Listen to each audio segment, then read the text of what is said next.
baik. Bismillahirrahmanirrahim. Assalamualaikum warahmatullahi wabarakatuh. Teman-teman, hari ini mudah-mudahan selalu baik ya, dalam keadaan baik dan sehat. Terima kasih untuk teman-teman yang sudah bergabung ya dalam materi ke-6 pada mata kuliah manajemen strategi.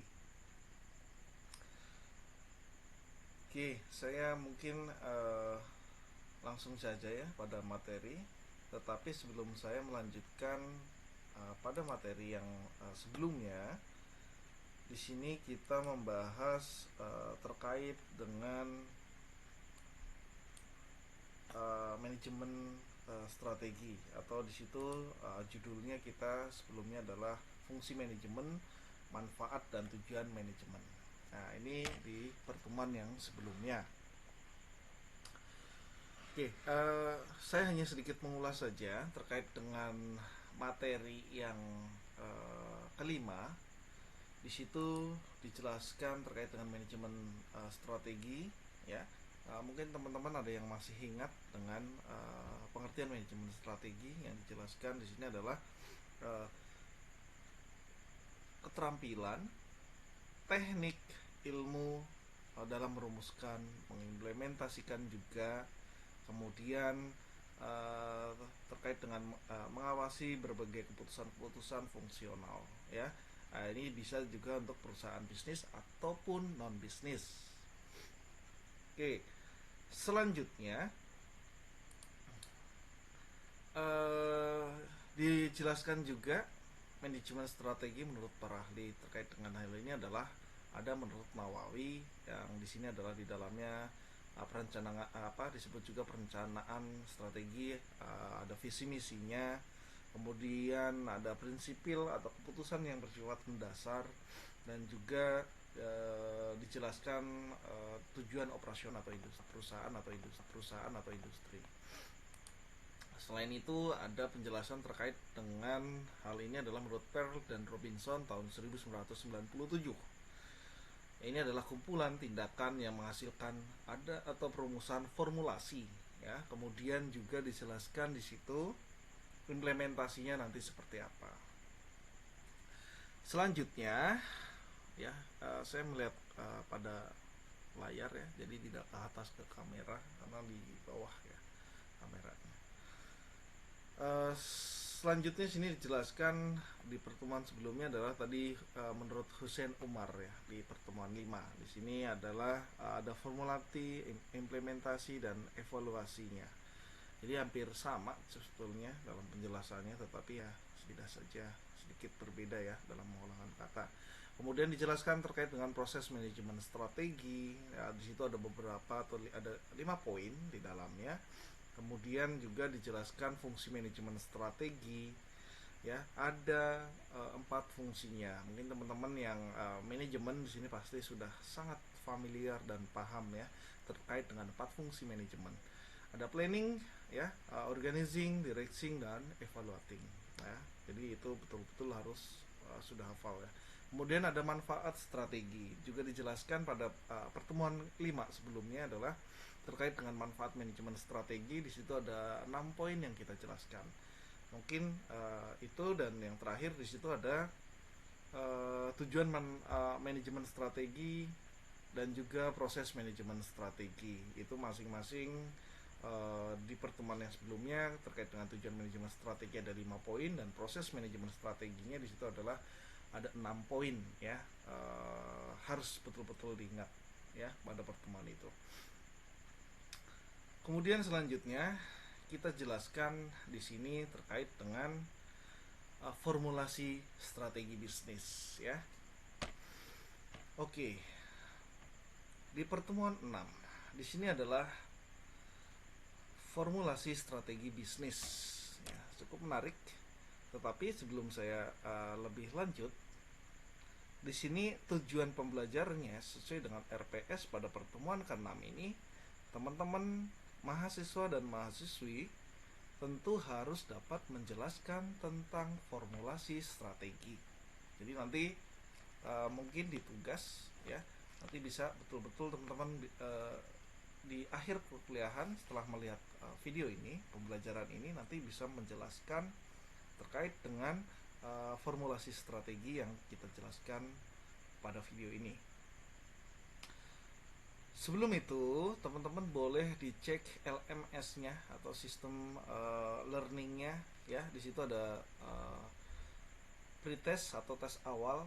Silakan dicek dulu, silakan diisi, dan nanti setelah diisi kita akan melanjutkan pada materi ini, dan juga nanti akan saya lanjutkan juga setelah materi ini. Nanti teman-teman bisa dan boleh sekali menjawab pada tes akhir itu untuk betul-betul melihat dari fokus teman-teman di sini seperti apa ya.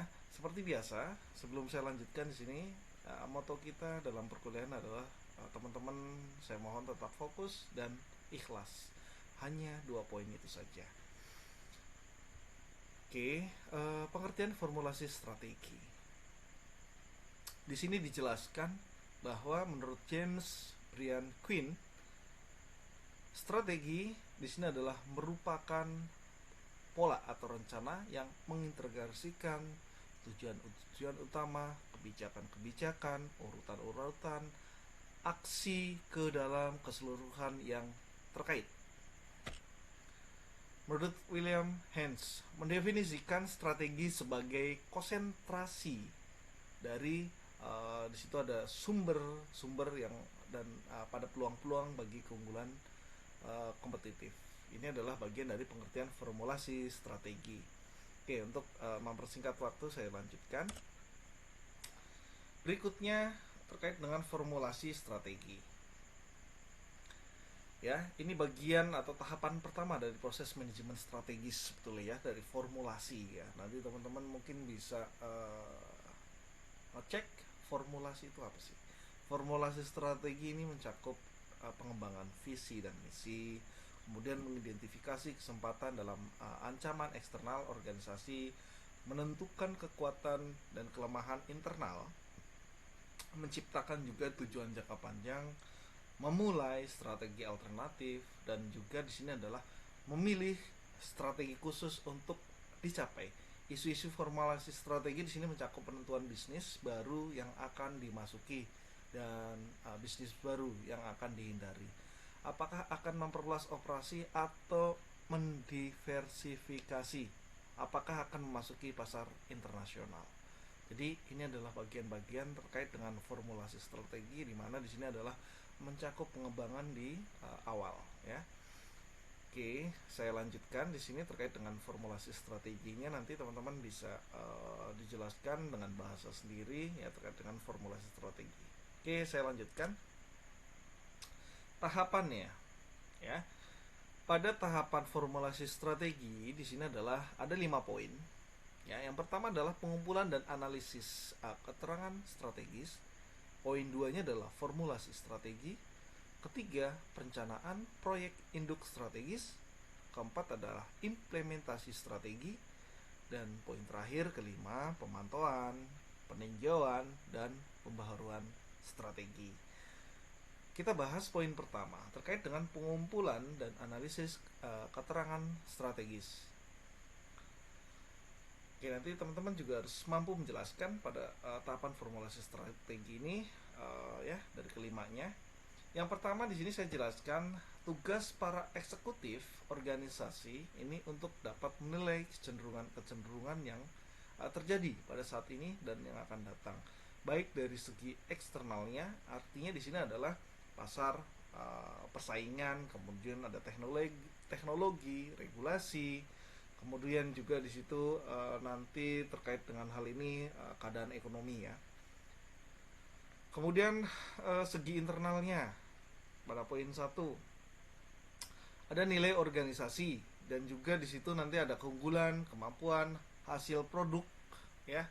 Kemudian juga di situ dijelaskan selain itu juga pasar dan kebijakan strategisnya seperti apa. Nah, ini nanti menjadi penting karena teman-teman juga harus mampu menjelaskan pada tahapan formulasi strategi ini. Selanjutnya poin 2-nya formulasi strategi ya. Pada formulasi strategi ini di sini dijelaskan bahwa tim ya pada perusahaan itu nanti harus memeriksa ya beberapa alternatif dan menyelesaikannya, serta juga menciptakan profil atau visi strategis dan juga nanti memfokuskan kekuatan formulasi yang tergantung pada kekuatan proses yang dilalui atau yang dialami dalam membuat keputusan ya. Kemudian selanjutnya poin 3 adalah perencanaan proyek induk strategis. Oke, ini menarik di poin 3 karena apa? Pada poin 3 di sini adalah dengan menggunakan metode manajemen proyek yang betul-betul bagus dan canggih, serta juga benar ya, atau di mana rencana disusun, dijelaskan, diprioritaskan, kemudian ditahap-tahapkan, dijadwalkan juga, diimplementasikan serta dipantau atau diawasi, maka proyek-proyek di perusahaan atau di industri dapat dioptimalkan dalam suatu portofolio ya. Dan yang poin 4, implementasi strategi. Oke, pada poin 4 ini penjelasannya adalah ini adalah tahap pelaksanaan ya. Ya, karena implementasi adalah di sini adalah pelaksanaan, yang mana kualitas suatu proyek ini sangat diharuskan. Untuk itu dibutuhkan juga suatu sistem komunikasi yang handal, cepat, akurat, yang dimulai dari tingkat rendah, low management, hingga yang paling tinggi atau top management. Dan yang terakhir, pemantauan, peninjauan, dan pembaharuan strategi. Penjelasannya ya teman-teman di poin 5, di tahap kelima ini dibutuhkan indikator internal. Artinya apa? Kemajuan di bidang tujuan ya, di bidang tujuan dan langkah strategis. Oke, saya ulangi. Kemajuan di bidang tujuan dan langkah strategis atau kemajuan proyeknya seperti apa. Indikator eksternalnya terkait dengan poin 5 di sini ya. Validitas asumsi dasar yang menjadi penciptaan dari visi itu sendiri. Umpan balik atau feedbacknya dari berbagai sumber kegiatan, baik untuk jangka pendek, menengah maupun nanti dioptimalkan ke jangka yang lebih panjang ya, atau continue terus menerus ya. Oke, sebelum itu dijelaskan dalam tahapan formulasi strategi. Kenapa sih? Tentu dalam hal ini terkait dengan tingginya persaingan di dunia usaha ya, atau industri yang ketidakpastian juga usaha saat ini ya, atau perusahaan-perusahaan saat ini untuk menuntut setiap perusahaan untuk mencari strategi yang paling tepat dan sesuai, dan bagaimana nanti mengatasinya. Strategi ini sangat penting untuk kelangsungan hidup perusahaan agar tetap dapat bertahan di industrinya atau di bidangnya. Jika strategi di suatu industri atau perusahaan tidak dijalankan, tentu nih nantinya ini akan berdampak pada perusahaan itu sendiri, yang dimana nanti tidak dapat bersaing ya terhadap kompetitornya tentunya kan. Banyaknya kompetitor juga nanti menyebabkan perusahaan tidak mengambil keuntungan yang besar. Nah, dalam hal itu maka tahapan formulasi strategi ini menjadi sangat penting. Apabila pendapatan usaha ini nanti perusahaan sedikit, maka keuntungan yang kecil ini juga nanti tidak akan mencukupi ya untuk membiayai kebutuhan operasional sehari-hari jangka waktu yang lama tentunya. Nah, di sini tentunya perusahaan khususnya di sini adalah perusahaan-perusahaan yang mungkin kecil ya, karena kompetitornya banyak juga di sini, biasanya tidak menganggap perlu untuk mempunyai sebuah strategi. Sebetulnya salah ya. Oke. Tentu manajemen puncak di sini harus perlu juga ya, karena apa? Kadang juga manajemen puncak menyadari akan perubahan yang begitu cepat, tetapi mereka hanya diam dan berharap keadaan akan kembali seperti semula. Nah, kalau di kondisi saat ini yang yang begitu cepat perubahannya, ini di perusahaan atau di industri tentunya harus memiliki strategi-strategi yang jitu ya. Oke, saya lanjutkan kepada tahapan berikutnya. Menurut Certo dan Peter tahun 1991, ini dikutip juga oleh Iputu Sugi Darmawan tahun 2004, ada 10 formulasi strategi yang disarankan dirancang untuk mempertinggi kesempatan hidup dan sukses sebuah usaha kecil. Ya, kita dari yang kecil dulu. Nanti ini juga bisa berjalan oleh usaha-usaha yang besar juga atau industri-industri besar tentunya. Pertama adalah objektif. Poin keduanya membuat sederhana dan berfokus. Ketiga, fokus pada dasar yang menguntungkan. Poin 4-nya adalah mengembangkan rencana pemasaran. 5 adalah manajemen tenaga kerja secara efektif, ya. Dan juga di situ yang keenam, membuat catatan keuangan yang jelas. Kemudian di situ dijelaskan poin 7, tidak pernah menghambur-hamburkan kas. 8, menghindari perangkap yang berulang-ulang dari pertumbuhan yang cepat. 9, mengerti seluruh fase bisnis. Dan yang 10 adalah merencanakan ke depan.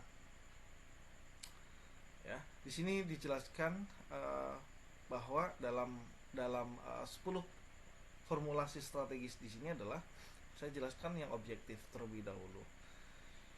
Objektif ini dijelaskan bahwa ini merupakan angan-angan sendiri yang memiliki tempat di dalam sebuah bisnis.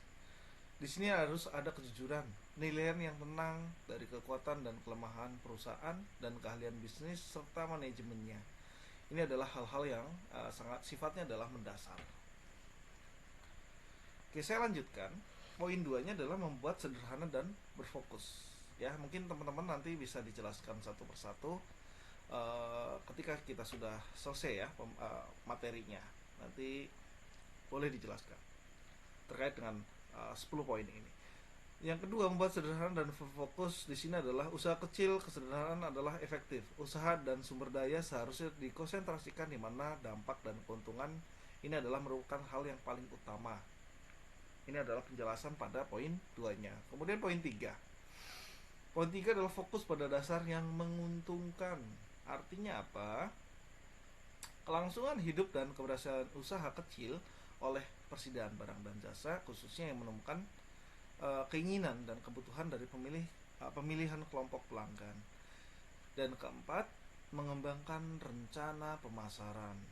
Di mana dalam poin 4 ini adalah secara singkat adalah usaha kecil harus memutuskan bagaimana untuk meraih dan menjual kepada pelanggan. Artinya strategi-strategi apa yang harus direncanakan.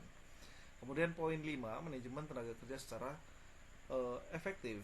Ya, kesuksesan usaha kecil ini tergantung juga pada bangunan, pengaturan, motivasi, kerjasama tim. Ya. Kemudian poin 6, membuat catatan keuangan yang jelas. Ini menjadi hal yang penting di mana nanti ketika ada pengeluaran, pembiayaan dan lain sebagainya, ini menjadi catatan tersendiri ya, menjadi aset ya. Ini adalah kelangsungan hidup atau di mana nanti tujuan utama atau menjadi hal yang menunjang dari keberhasilan di usaha kecil itu sendiri. Jadi keuangan ini sangat penting nanti bagaimana ya untuk menunjang kelangsungan hidup agar dapat berhasil. Jadi harus jelas pada poin 6-nya. Dan poin 7, tidak pernah menghambur-hamburkan kas ya. Kas di sini adalah the king ya, raja dalam dunia usaha kecil ya. Tentu semua perusahaan pun sama. Kas di sini adalah bagian yang sangat penting dan vital. Dan 8, menghindari perangkap yang berulang-ulang dari pertumbuhan yang cepat. Artinya apa? Di sini usaha kecil harus hati-hati melakukan ekspansi. Ya, jadi jangan mudah dengan laba yang besar, tetapi step by step ikutin tahapannya. Ya, jangan terlalu berambisi dengan nanti melakukan ekspansi. Ya, jadi harus betul-betul diperhitungkan. Ke poin ke-9 saya lanjutkan, mengerti seluruh fase bisnis. Ya, artinya di sini adalah usaha kecil dan dalam kemajuan keuntungan usaha kecil tergantung pada pengertian yang lengkap dari seluruh fungsi bisnis itu sendiri. Dan yang ke-10, poin terakhir, merencanakan ke depan ini adalah tujuan utama ya. Bagaimana nanti usaha kecil di sini adalah memformulasikan secara kritis dan menantang pencapaian yang betul-betul tujuan kedepannya ini harus lebih produktif lagi. Jadi dari ke-10 formulasi strategi, bila mana nanti teman-teman ada yang kurang paham boleh ditanyakan ya. Selanjutnya, memformulasikan strategi dengan analisa SWOT. Ya, ini sudah tidak asing bagi teman-teman ya, untuk yang mempelajari manajemen strategi, karena saya yakin teman-teman sebelumnya sudah pernah mendengar istilah ini ya, terkait dengan analisa SWOT, di mana di sini kekuatan atau strength, kelemahan atau weakness, dan peluang, opportunity, dan terakhir adalah ancaman atau threat-nya. Kita jelaskan, kita ulas kembali kekuatan atau strength. Yang pertama adalah kondisi di mana perusahaan ini mampu melakukan semua tugasnya secara sangat baik ya, harus di atas rata-rata pada industri lain. Jadi betul-betul kekuatan ini harus dimiliki oleh perusahaan terus agar dapat terus bersaing ya oleh pesaingnya. Kemudian kelemahan atau weakness, di mana kondisi perusahaan kurang mampu melaksanakan tugasnya dengan baik. Ini dikarenakan adanya kekurangan sarana dan prasarana ya, karena kurang mencukupi, tentu ini menjadi kelemahan. Berikutnya peluang atau opportunity ya. Penjelasannya, suatu potensi bisnis ini menguntungkan yang dapat diraih oleh perusahaan yang masih belum dikuasai oleh pihak pesaing dan masih belum tersentuh oleh pihak manapun.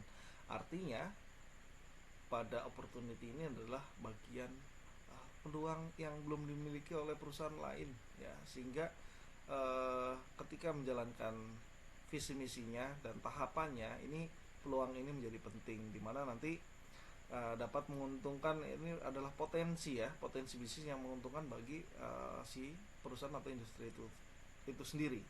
Dan yang terakhir, ancaman atau threats, ini yang betul-betul sering dihindari oleh perusahaan atau industri, di mana ancaman atau threat di sini adalah keadaan di mana perusahaan mengalami kesulitan yang disebabkan oleh kinerja pihak pesaing dari kompetitor tentunya ya, yang jika dibiarkan maka perusahaan akan mengalami kesulitan di kemudian hari ya.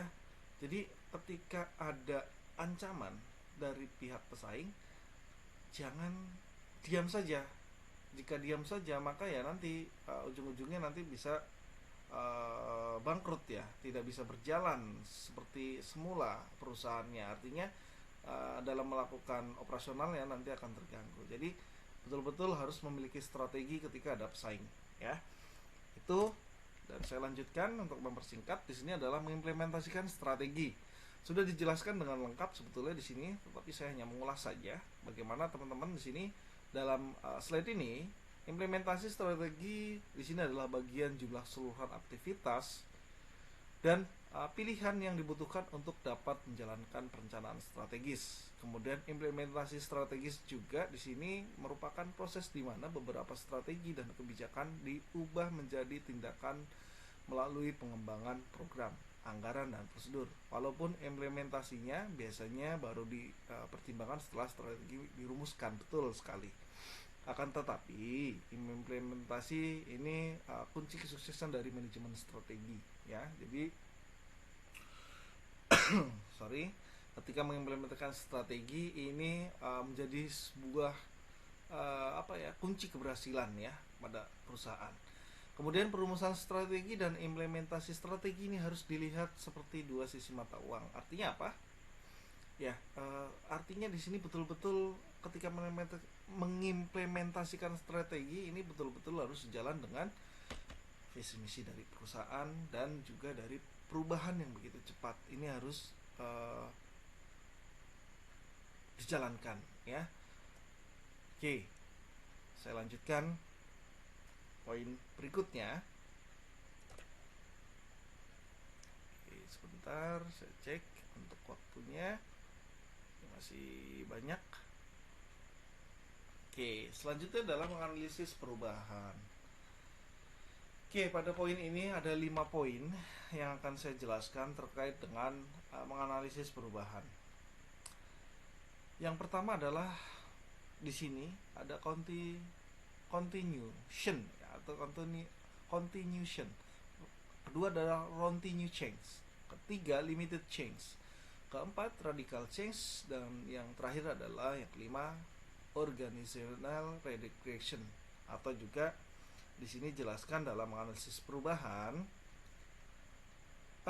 ada jargon ya yang selalu didengarkan atau didengungkan bahwa di dunia ini tidak ada sesuatu yang pasti kecuali perubahan itu sendiri. Betul sekali, dalam menganalisis perubahan tentu ada banyak aspek yang memicu perubahan, baik yang berasal dari internal maupun eksternal perusahaan itu sendiri. Kemudian tentu perusahaan harus menganalisis perubahan yang akan terjadi seandainya formulasi strategi yang telah disepakati bersama ini diimplementasikan, ya. Melalui analisis di perusahaan memperhitungkan secara rinci beberapa besar perusahaan akan berubah, apakah secara sangat sederhana di mana tidak ada perubahan strategi yang signifikan, sampai kepada perubahan yang kompleks, misalnya nanti merubah misi perusahaan, ya. Dalam hal ini ada 5 level perubahan atau bisa disebut juga di sini. Yang pertama tadi saya jelaskan continuation. Artinya apa? Artinya pola ini terjadi karena perusahaan mengulang strategi yang sama dengan strategi yang digunakan pada periode sebelumnya. Karena apa? Tentu strategi ini pernah dilakukan sebelumnya, maka tidak banyak membutuhkan kemampuan atau aktivitas yang baru. Bahkan melalui pengalaman sebelumnya, ini tentu akan menjadi atau mampu membuat perusahaan ini beroperasi lebih efisien. Jadi belajar dari pengalaman, ya. Kedua, continue change. Oke, penjelasannya adalah perubahan ini dilakukan perusahaan untuk meningkatkan, ya, ini terkait dengan daya tarik, ya, daya tarik pasarnya atau market apparelnya seperti apa, atau daya tarik di iklannya, biasanya dengan kemasan, harga, metode distribusi dan sebagainya. Jadi apa? Dalam hal ini, perubahan yang dijalankan atau dilakukan bukanlah perubahan yang signifikan, sebab perusahaan ini masih menekuni industri yang sama dan format organisasi pun tidak berubah. Ini pada continue change. Kemudian yang ketiga, limited change. Perubahan ini dilakukan karena perusahaan menawarkan produk baru pada pasar yang dalam hal ini kendati perusahaan masih beroperasi dalam industri yang sama, namun akibat perubahan produk baru tersebut, maka format organisasi pun ikut mengalami perubahan, ya. Ini terkait dengan limited change. Jadi ada perubahan yang dilakukan oleh perusahaan, ya, dalam menawarkan produk barunya tentunya. Kemudian selanjutnya poin 4, radical change. Oke, ini bahasanya ya. Radical change, penjelasannya adalah perusahaan melakukan sesuatu strategi ini harus mendasar sehingga perusahaan memandang perlu dilakukannya reorganisasi. Karena apa? Biasanya reorganisasi ini dilakukan secara besar-besaran. Perubahan ini biasanya dilakukan ketika perusahaan melakukan merger atau akuisisi. Nah, ini sering terjadi, ya. Mungkin teman-teman juga melihat berita dan pengalaman dari perusahaan-perusahaan yang melakukan merger atau akuisisi. Ya, biasanya pasti ada perubahan-perubahan. Contohnya, teman-teman nanti bisa diberikan contohnya dari poin 4 ini, radical change ini, ya. Bisa dengan bank syariah di Indonesia, nanti bisa dijelaskan juga kenapa ini dijelaskan ketika ada akuisisi atau ada merger, ya, ada perubahan, ya.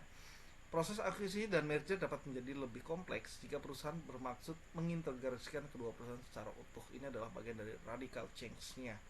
Dan yang terakhir, ini organizational redirection, artinya adalah perusahaan melakukan perubahan orientasi sedemikian rupa sehingga berubah industri yang dimasuki. merubah misi, keahlian dan sebagainya. Dan juga ketika suatu perusahaan melakukan merger atau akuisisi terhadap perusahaan yang berasal dari industri yang sama sekali berbeda dan tidak sama. Jenis perubahan ini merupakan perubahan yang paling kompleks ya. Ini bagian-bagian terkait dengan menganalisis perubahan. Oke, saya lanjutkan. Ya, nanti untuk teman-teman jika ada yang kurang jelas boleh nanti ditanyakan atau kita berdiskusi, memberikan tanggapannya, silakan. Berikutnya teman-teman di sini mengevaluasi dan mengawasi strategi. Kenapa? Di sini ada 3 ya, mereview faktor internal dan eksternal yang menjadi dasar bagi strategi yang sedang berlangsung. Nanti boleh dijelaskan teman-teman. Keduanya adalah mengukur kinerja yang telah dilakukan, dan yang terakhir mengambil berbagai tindakan perbaikan. Boleh nanti di teman-teman di sini memberikan tanggapannya terkait dengan mengevaluasi dan mengawasi strategi ya. Oke, saya jelaskan terlebih dahulu satu-satu di sini terkait dengan mengevaluasi dan mengawasi strategi. Ya, ini menjadi penting, di mana evaluasi strategi ini sangat diperlukan, sebab keberhasilan perusahaan pada kondisi saat ini tidak menjadi jaminan keberhasilan perusahaan di masa yang akan datang. Karena apa? Karena perubahan yang begitu cepat, ya, perubahan yang begitu drastis.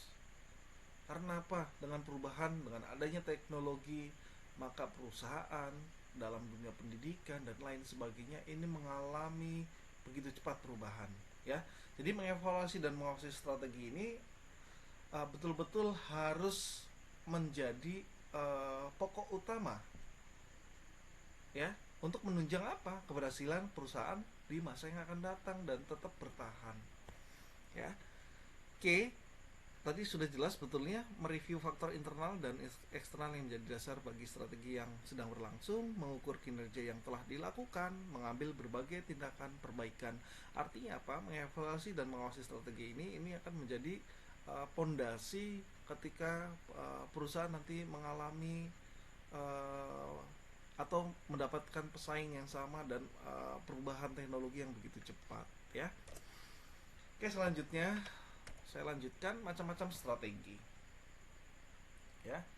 Terkait dengan macam-macam strategi ini saya ambil dari Amirullah ya, tahun 2015 pada bukunya. Ini di halaman 100 sampai dengan 126. Teman-teman boleh dicek juga nanti. Pertama adalah strategi keunggulan biaya. Duanya strategi diferensiasi.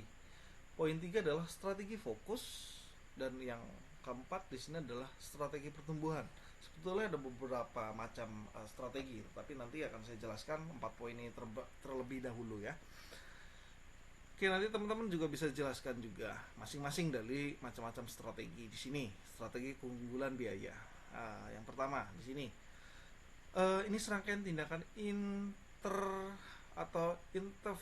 interaktif ya, yang dirancang untuk memproduksi atau mengirimkan barang-barang atau jasa pada biaya yang paling rendah, yang relatif rendah juga terhadap para pesaing dengan ciri yang dapat diterima oleh pelanggan. Ini adalah strategi keunggulan biaya. Poin 2, strategi diferensiasi.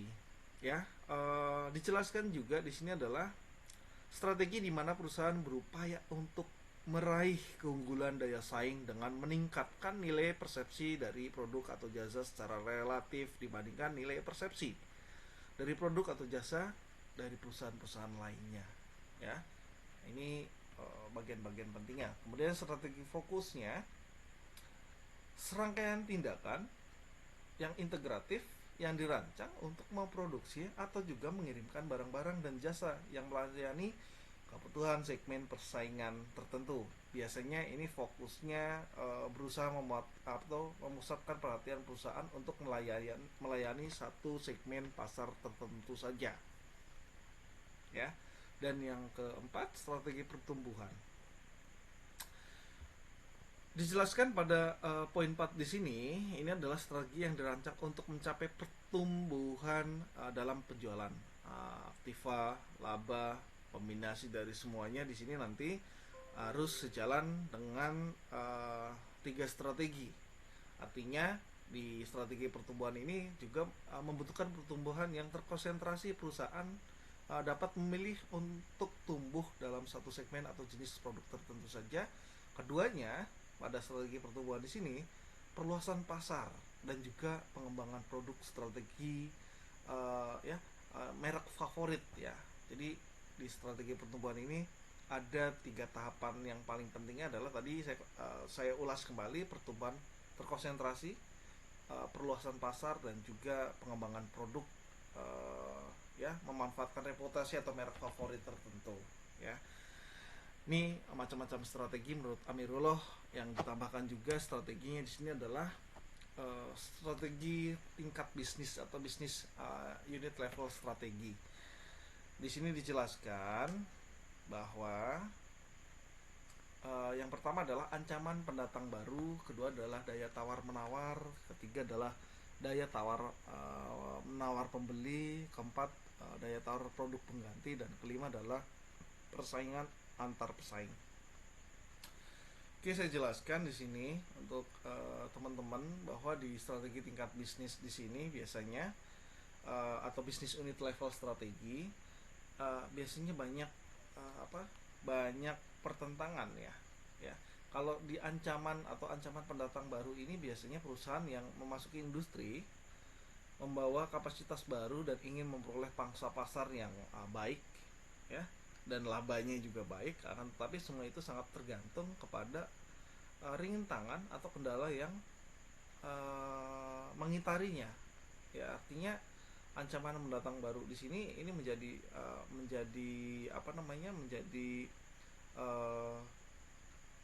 penting ya, karena nanti bagaimana menyikapi tentang kendala-kendala yang terjadi ya, ancaman mendatang baru. Kedua, daya tawar menawar ya, ini terkait dengan pemasok ya, daya tawar menawar pemasok. Pemasok dapat juga menjadi ancaman dalam suatu industri sebab pemasok dapat menaikkan harga produk. Nah, ini dia ya. Menaikkan harga harga produk yang dijual atau juga mengurangi kualitas produk. Ini menjadi bahaya juga. Jika harga produk nanti pemasoknya naik, maka harga pokok perusahaan juga nanti akan naik juga.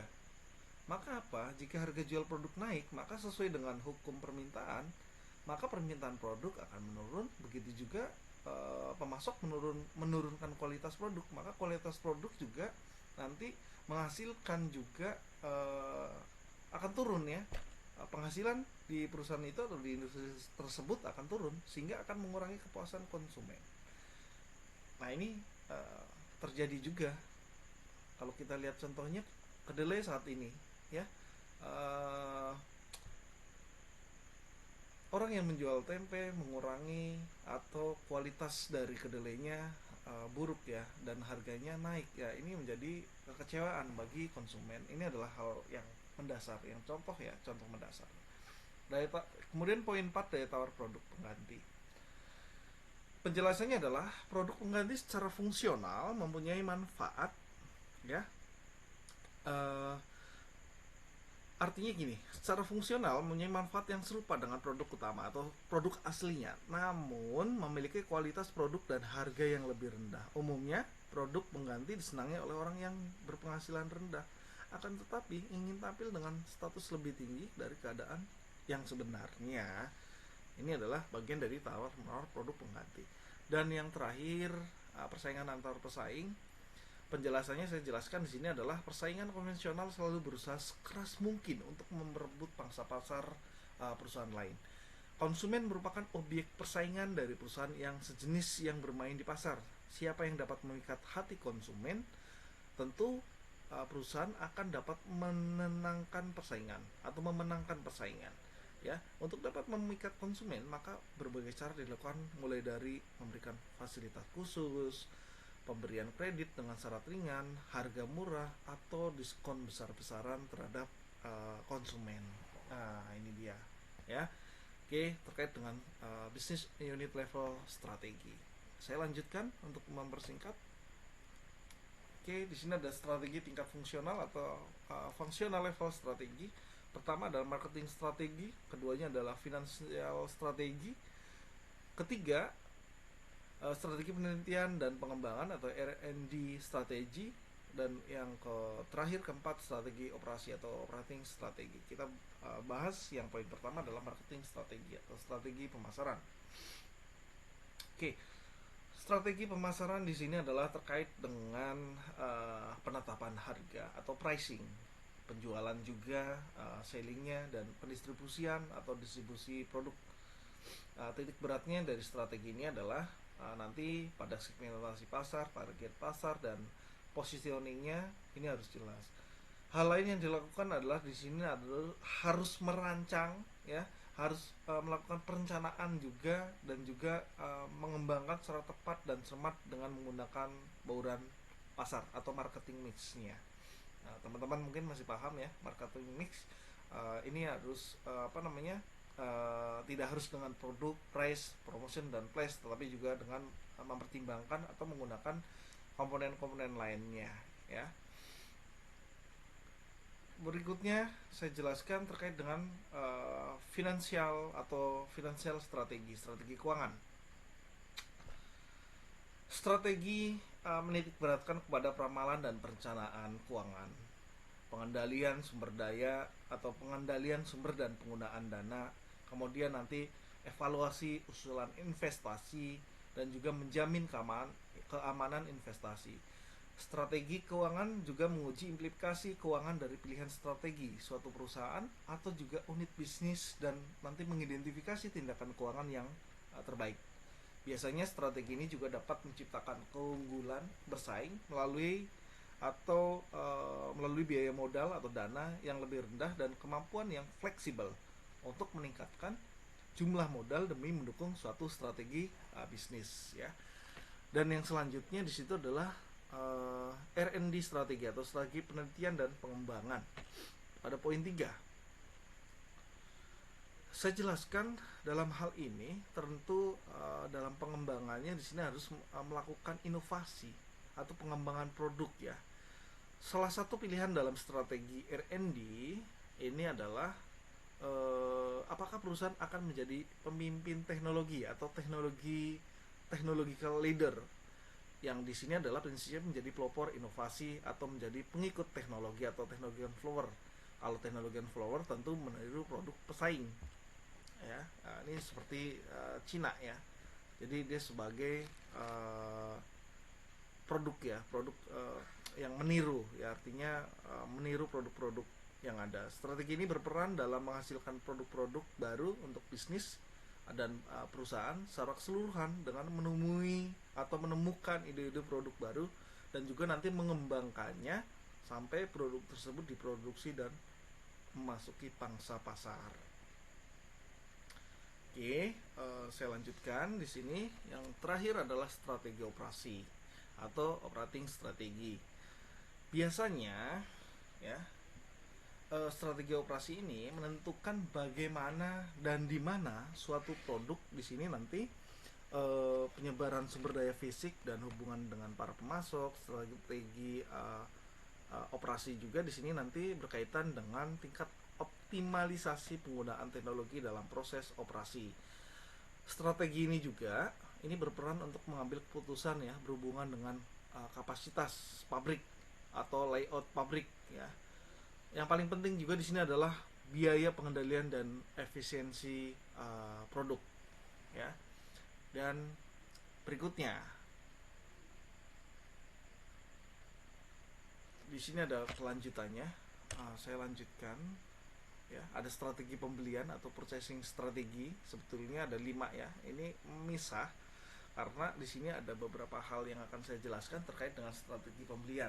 Jadi ini nyambung dengan strategi tingkat fungsionalnya. Dan strategi pembelian di sini adalah purchasing strategi. Di sini ini ada beberapa hal yang terkait dengan strategi pembelian. Ada multiple sourcing, sole sourcing, dan yang terakhir adalah parallel sourcing. Oke, kita jelaskan. Apa sih strategi pembelian di sini? Ini berhubungan dengan perolehan bahan baku, suku cadang, atau perlengkapan yang dibutuhkan untuk melakukan fungsi operasi, ya, di perusahaan atau di industri tersebut. Kenapa ada multiple sourcing?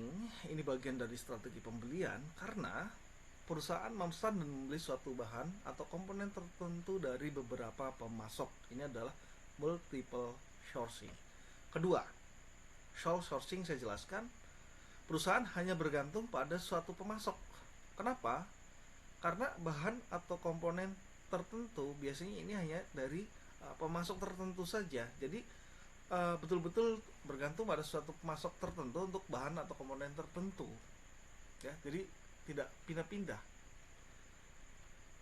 Dan yang ketiga, parallel sourcing ini merupakan pengembangan dari sole sourcing ya, dari poin kedua yang tadi di atasnya, sole sourcing. Karena apa? Di mana ada dua pemasok untuk dua bahan atau komponen yang berbeda, namun kedua pemasok tersebut dapat menjadi pemasok cadangan ya, cadangan satu sama lain. Ya, ini bisa sole sourcing tadi adalah satu, tapi parallel sourcing ini bisa dua tapi menjadi yang satunya lagi menjadi cadangan ketika pemasok utamanya terkendala atau mungkin bahannya habis. Ya, ini bagian dari strategi pembelian. Oke, teman-teman, di sini sudah cukup ya di pertemuan ini. Nanti boleh ditanyakan terkait dengan materi yang kita bahas kali ini. Tetapi yang menjadi acuan utama adalah teman-teman di sini nanti mampu menjelaskan ya terkait dengan materi kita di sini adalah terkait dengan formulasi strategi bisnis. Jadi nanti bisa menjelaskan terkait dengan formulasi strategi bisnis, tetapi di sini ada bagian-bagian penting yang dijelaskan. Itu saja dari saya untuk teman-teman. Nanti bila mana ada yang kurang jelas boleh ditanyakan, tetapi teman-teman juga nanti berikan kesimpulannya. Dan selesai perkuliahan, nanti teman-teman sebelum selesai perkuliahan boleh mengisi tes akhirnya. Itu untuk menjadi bagian nanti evaluasi pada teman-teman apakah di materi ini sudah baik dan teman-teman sudah paham atau belum. Itu menjadi nanti menjadi evaluasi untuk saya juga ya di penilaian tes akhir ya. Teman-teman boleh nanti ditanyakan, silakan. Terima kasih atas kerjasamanya yang baik, tetap fokus dan ikhlas dalam menjalani perkuliahan ini. Tetap semangat, tetap sehat untuk teman-teman semuanya. Mohon maaf bila mana ada kekurangan dari saya pribadi. Sukses selalu untuk teman-teman dan assalamualaikum warahmatullahi wabarakatuh. Sehat selalu.